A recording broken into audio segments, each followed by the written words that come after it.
Charged Up Episode 6, The Card That Went Viral.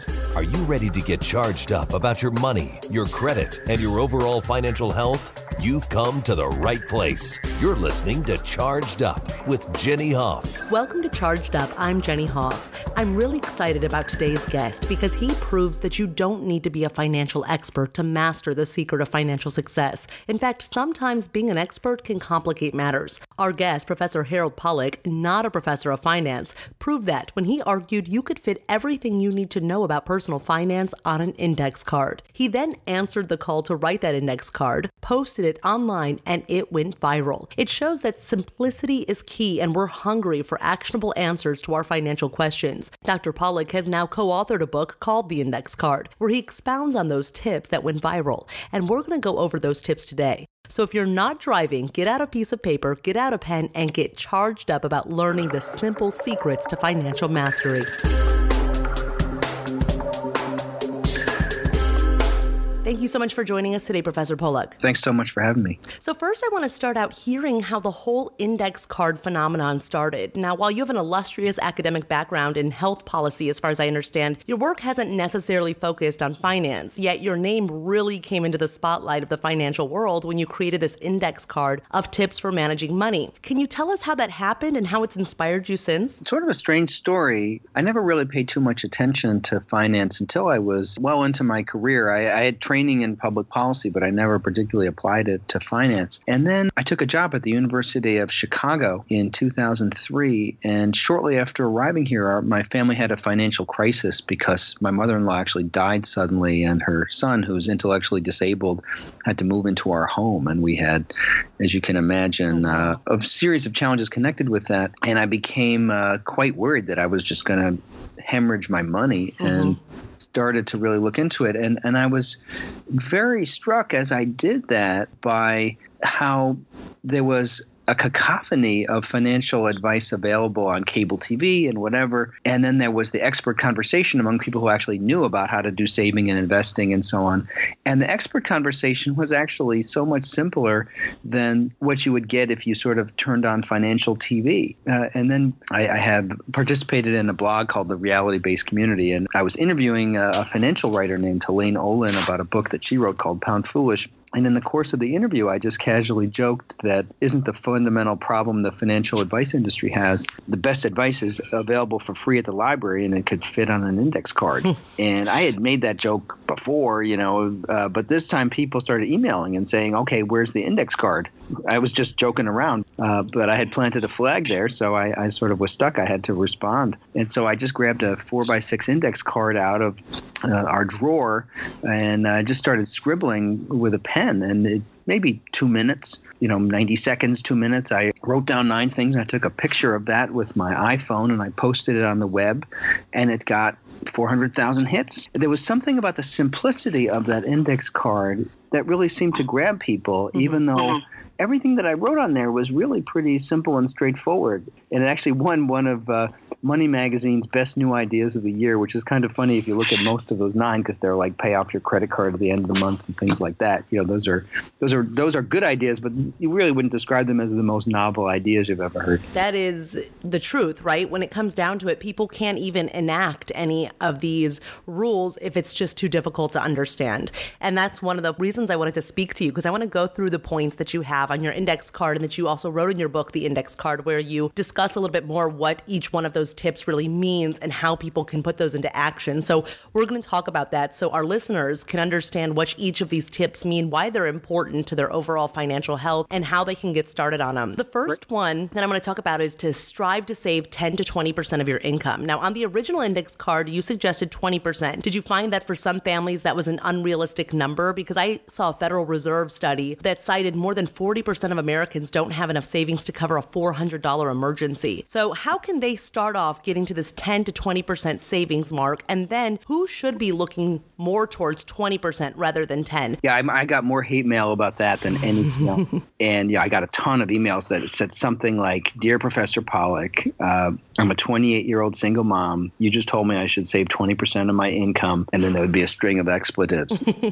or, you just don't get it. And, I totally get that. That is a very heavy lift for a lot of people. And I think that, we softened it to 10 to 20. I'm actually more of a Puritan. I co-wrote the book with Helene Owen. I'm actually more of a Puritan than she is. And she was like, if you tell people something that's way too stringent, you're not helping them, because people will just basically say this is too hard. I think if you say who should be at the 10% end and who should be at the 20% end, I think that if you are a person who is at a point in your life where you don't have a lot of personal obligations and you're a single person with a decent job, that's a position where you can be saving 20%, and that will change your life in the long run if you can do that. Also, if you're a person who is an upper middle class person, you can do that, particularly through your 401k. We can live a little bit below our means and make that a way of life, and that makes a huge difference. I think that if you have, if you're a young parent with kids in childcare and you're otherwise at a point in your life where you just have a lot of obligations on you relative to your income, you're not going to be able to save 20%, but you can still save. And you can still be methodical about it. For a lot of people, the key thing is to stay out of debt. And just to make sure, are you paying off your credit card in full? And are you taking advantage of, if you have some retirement opportunities at work, are you taking advantage of that? It may be that at some periods of your life, being able to be methodical, to be as responsible as you can be is great, even if you're not quite hitting the goals that we have in our book. But I do think that most of us can save more than we think we can save, and also make sure we're spending our money on the stuff that's important in our lives, not on frivolous stuff. Absolutely. And part of that is making those conscious decisions when you buy. And a lot of the experts I've talked to really stress the need for a budget. And if you know how much you're going to spend that month, you'll be less likely to go over that. So we've talked in my other podcast how people can get started on making those savings, whether it's an automatic withdrawal from their paycheck or an automatic transfer into a savings account. And I guess also your contribution to your 401k or your Roth IRA, that would all be counted within that 10 to 20%, correct? Absolutely. Those are great things to do. Everything that you said is great. I think making it automatic is great. Using those tools like the Roth and the 401k is great. Having a budget is important, and I'm sure we'll go through some of that. But everything you said, I think, is really valuable for people. And I do encourage everybody, if you can afford it, and meaning you don't have very high obligations with children or a sick parent or something that just really prohibits you from saving extra, just try to hit that 20% mark. There's an unbelievable freedom that comes with having money put away and knowing that if you lost your job or if an emergency happened, you're not facing debt immediately. Well, one of the ironies is what I found, for much of my life as a young parent, I really wasn't saving. Ironically, once I started to save, it was a lot easier to save more because my headspace was different. When you don't have any sort of a strategic reserve, you're basically managing your cash flow and trying to get from day to day. That is a very difficult situation to make good long-term decisions. Once you have a little bit of money set aside and you're not sort of worried about, am I going to bounce this check? It just becomes so much less stressful to actually make a plan and follow it. The first reward from budgeting is it just makes life so much less stressful. Once you get basically above zero in your strategic reserve, all of a sudden you find that life looks a little different. A lot less anxiety. Let's go off to another anxiety-inducing point, which you say is to pay off your credit cards in full every month. Obviously, through CreditCards.com, we really recommend this in almost every article we write. If you can do it, pay off that balance. Now, barring some sort of an emergency where you had to put a lot of money on a card and you know you got to pay it off, but you can't do it immediately, why is it so important to make sure that whatever you put on a credit card is paid off in full every single month? Oh, the interest that you pay on your credit card is typically at least 16%. And that's a risk-free, tax-free return. Unless your name is Warren Buffett, there's just nothing that you're doing that's going to give you any return that's like what you get on your credit card. And once you carry a balance from month to month, just the way that credit cards work, the interest payments really add up fast. That is absolutely the top priority. And I think many of my students, it's funny how many of my students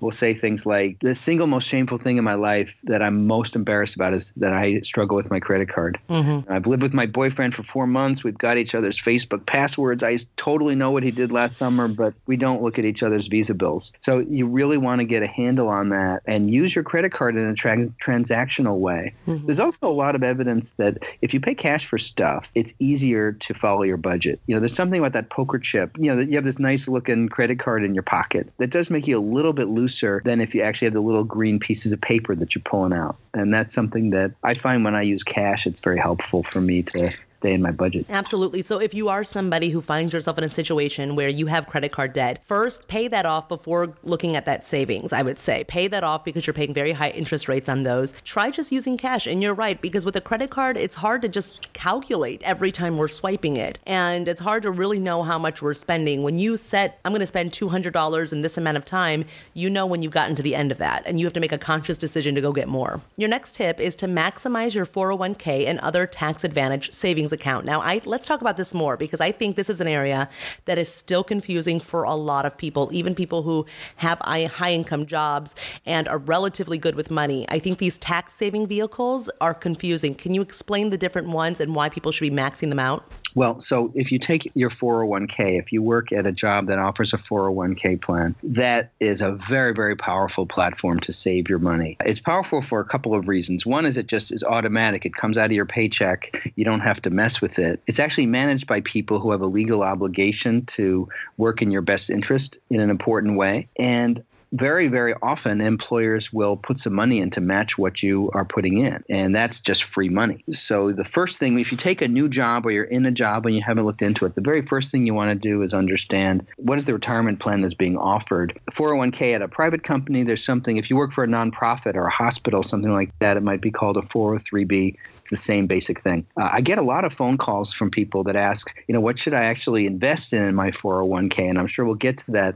That turns out to be less important than just participate. Once you participate, it's actually pretty simple what you should do to get it pretty close to right. Now, there's also other tax-advantaged ways to save that are very valuable. You mentioned the Roth IRA. I think if I were to start the book from scratch that we put out, I would probably have more on the Roth IRA. I think the Roth is a very useful thing. There's different types of individual retirement accounts, and the Roth IRA is one where you don't get any immediate tax advantage from putting the money in, but all of the investment gains that you will get in your IRA will never be taxed. And so especially if your income is pretty low now, but you think that it's going to go up in the future, the Roth is a very nice thing. There's another feature of the Roth that is also very good as a strategic reserve, which is that you can withdraw the money that you put in. You can't actually take out the investment gains, but you can withdraw the money that you put in if you really need it at some later point. So it kind of serves this function as a retirement savings,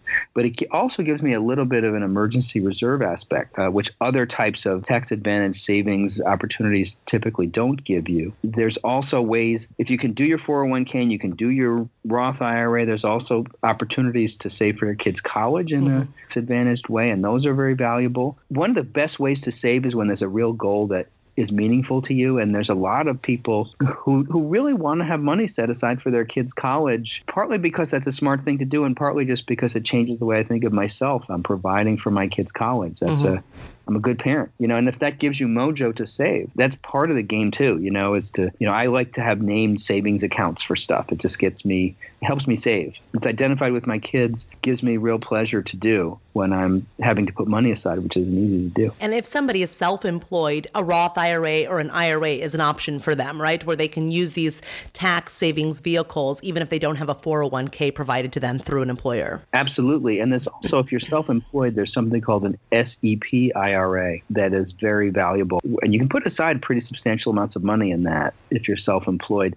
By the way, if you're employed and you have a side gig, the SEP IRA is very useful for that. If you're in that situation, Google SEP IRA and maybe even talk to an accountant. And what you'll find is there's real opportunities to save. When I do journalism and things like that in addition to my professor job, and I really use that SEP IRA for the money that I earn that is outside of my regular job. And I find it, very, very helpful. That's great. And that's for a lot of people that I know. I think it's becoming ever more popular to have these side gigs or to just be a freelancer. And so I think for a lot of people doing that, since there isn't a set up structure for them, they tend to put this retirement savings a little bit to the wayside, but it's just as important, even more important sometimes. So that's great to know. Definitely Google that. I'm going to look that up myself to learn more about that. I have a nice philosophy of, I think it's nice to tie up my money in as many of these accounts as possible so I'm not out spending it. Your next point, again, I think will be confusing for a lot of people because when we hear investment advice, it's sometimes our minds just go to another place because it's not something a lot of us are educated in. But your next point is to buy inexpensive, well-diversified mutual funds and exchange-traded funds. Can you explain what those are? And in a simple way, how could somebody right now who has a good job, who has a little bit of money put away, invest that money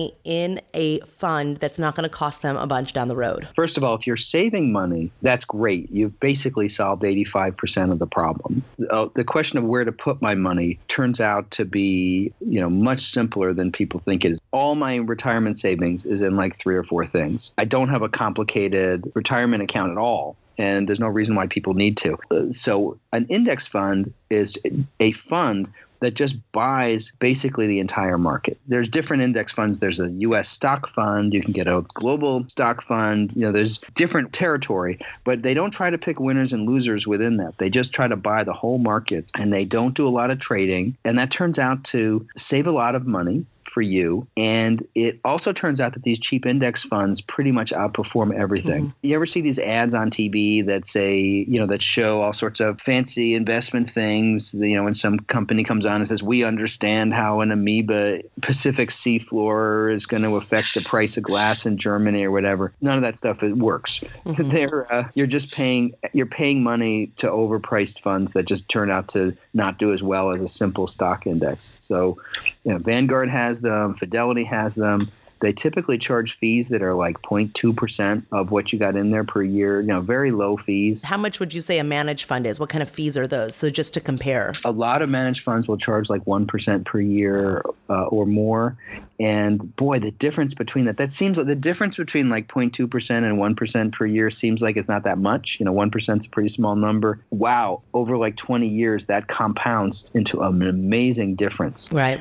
And hundreds of thousands of dollars it can be in difference that could have been in your pocket instead. Yeah, absolutely. Typical person who's investing in these actively managed funds, they end up with like 15 or 20% less money in their retirement than somebody else who's saving exactly the same amount and is just investing in a low-cost index fund. Okay, so step-by-step tip is if you have a job and you got some money saved and you say, I want to do something more than just have this money sit in the bank, go to Vanguard, choose the program that sounds good and put the money in and let it just sit for the long run, correct? Yeah, you do have to look. I mean, Vanguard, like all these other ones, offers gazillion different funds. But look for ones that have names like the Total Stock Market Index Fund. Now, one thing you can do if you know like you're never going to look at it ever again, they have things called target date funds where they'll mix up the different indices so that as you get older, there's a little bit less in stocks and a little bit more in safer things. So that if you take like the target date fund 2045, if you're going to be 65 and 2045, that's sort of a reasonable thing to do as well. It turns out where to put your money is a lot simpler than how do I save it in the first place. And going to Vanguard or similar is a great way to do that. All right. Low cost index funds. That's where you want to be putting your money and leave it there. Just leave it. Don't look at it when the market starts flipping up and down. Don't take it out and reinvest. Just leave it until you actually need that money. And you'll probably find a nice, good little gain in your initial investment. Your next point is to hire a fee-based fiduciary.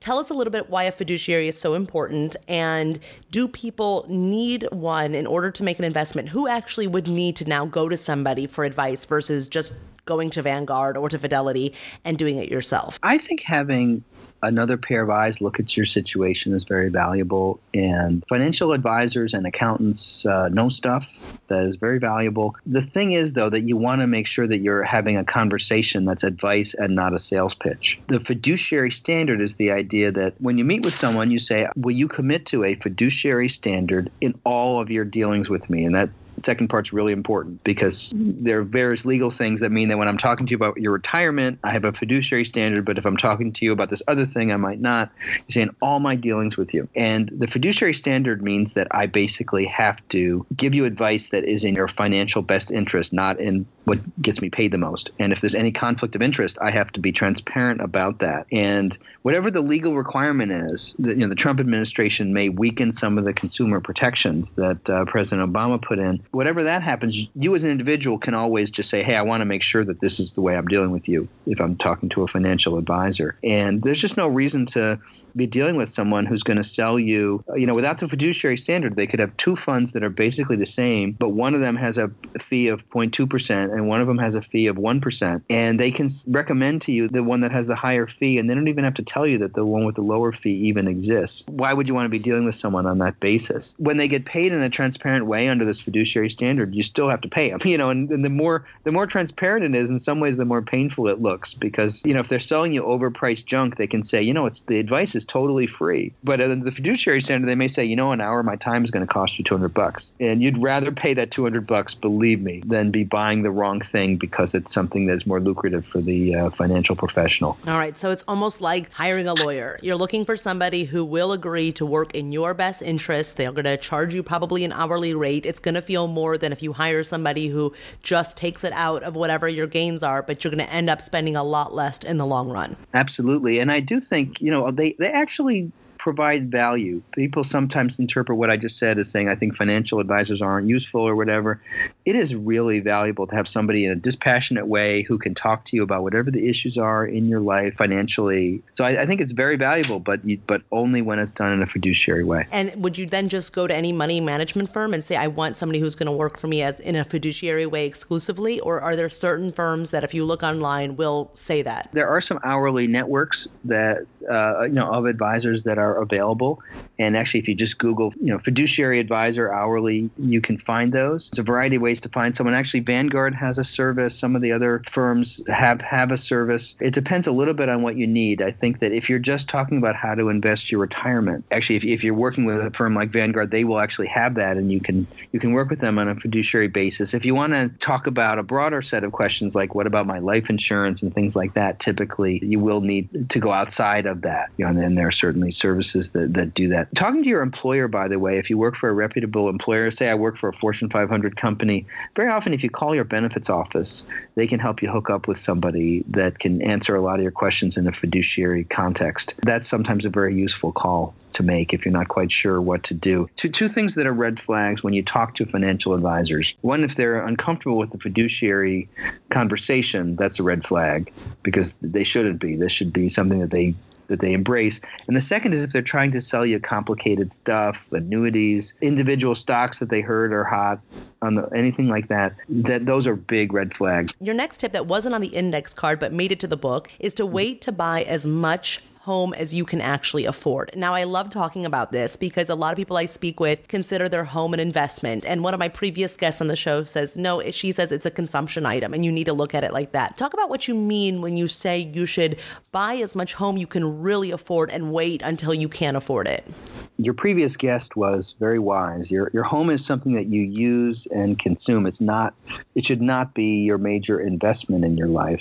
And actually, ironically, what saved my family from really having a financial crisis was when we moved to Chicago. I was a newly tenured professor, and I don't know if you've ever dealt with anybody who's a newly tenured professor, but I was totally going through that ego rush of like, don't you know who I am? With everybody. And the University of Chicago was actually helping me buy a home as part of recruiting me from the University of Michigan. And so I talked to this guy who works at a bank, and I start describing, all these great things I want to have in my new home, and I'm really rather full of myself and rather overambitious in what home to buy. And I had no money of my own other than what the university was helping me with. And at some point he just stopped me and he just said, Mr. Pollack, you have to understand that you are not a good customer. You are 40 years old. You've basically saved nothing. And that's not great. And the fact that the University of Chicago is giving you, helping you with the down payment, that's really nice. But that means that if your job doesn't work out at the University of Chicago and they want that money back, like none of your own money in there. And, I'm talking to you, but only because the University of Chicago is an important customer of mine. And really, you're not, and I was very insulted. And by the way, this is just a couple years before the real estate crash. Oh, wow. And I later decided he was the most honest financial professional I've ever dealt with. But, we bought a less ambitious home than the mortgage calculators told us that we could afford based on my salary. And wow, when we took a huge financial hit, that was a godsend because, you can stop going to Starbucks, but you can't stop paying your monthly mortgage. Right. And having a modest monthly mortgage payment compared to what I might have had, it just saved us. It really did. So, you're really best off if you genuinely save up a 20% down payment. And on top of that, you have a strategic reserve because you discovered nasty things like I actually have to buy furniture once I move into my house. And there's some problem with the furnace that I didn't anticipate. You need to have a reserve to cover stuff like that. And you need to have enough money so that you can get a good mortgage rate and a monthly mortgage payment that you can live with. And so being restrained in what kind of house you buy and how much you pay for it can really help you. And I think understanding what you really want in a house and buying that, but not buying other things that you don't really want to have in a house can be really valuable. Like if schools are really important to you, then maybe you buy the smallest house in a place where you like the schools. Or, if there's proximity to your job is important to you, then you give up something so that you can live near your work. It's very good to think about what am I willing to give up so that I can have an affordable house that I like, but that's not going to blow my budget. Absolutely. And really what's funny is with every single expert I've spoken to and I ask about their own personal struggle with finances, almost every time biggest lesson I learned was don't buy too much house. I bought too much house because that is just a payment where you're living there. It's really tempting when you see other people in their homes to think I can afford that too. And you want to go buy something that's equally impressive, but that could be a real dangerous situation if it's not really within your price range. And I think people assumed very often that the price of a house has to go up. And, my house is worth less than I paid for it in 2003. Wow. And that's just, I live in the Southland of Chicago, and that's what happened, to everybody. And, so if you buy a house on the assumption that the price is going to go up anyway, over time, maybe, but maybe not. And particularly don't buy some sort of exotic mortgage, some sort of adjustable rate mortgage that could really get you in trouble. One of the clues for I'm buying too much house is I can't really afford it, so I've got some complicated mortgage arrangement that lets me manage my cash flow so I can pull this off. If you're thinking, if anything like that's going on, you're probably buying too much house. So your next tip is to buy term life insurance, auto insurance, home insurance, or renter's insurance, and disability insurance. Now, why do you insist that these are actually very important costs and very important insurance policies to buy? Well, you need insurance to make sure that a tragedy doesn't change your life or change the life of your loved ones. You actually don't need insurance about the small things. I'm the sole breadwinner for my family. Mm-hmm. And, if something happened to me, how is my wife and my kids, how are they going to survive? Being an adult means thinking about stuff like that. What happens if I get into a car accident and I hurt somebody really badly? Would that change my life financially? Liability insurance. And what happens if I become disabled? You want to be protected against life's major risks because they do happen. Now, one thing that we talk about in the book is you get the biggest deductible insurance that you can get. The $500 problem with your house is not life-changing. You really don't want your insurance to cover stuff like that. It's the $50,000 problem that you can't pay for, or the liability if someone gets hurt that you got to be worried about. So if you get the biggest deductible you can get, first of all, the monthly premium is less because the insurance company doesn't have to worry about all those small claims. And most people with the big deductibles tend to be the safer people. They don't anticipate filing a lot of claims, so they get a big deductible. You get that big deductible policy, but you do get insurance to protect yourself. And I drive a clunker car, and all I have on it is basically liability insurance. If I ever total it, I'm just going to say congratulations to the tow truck driver.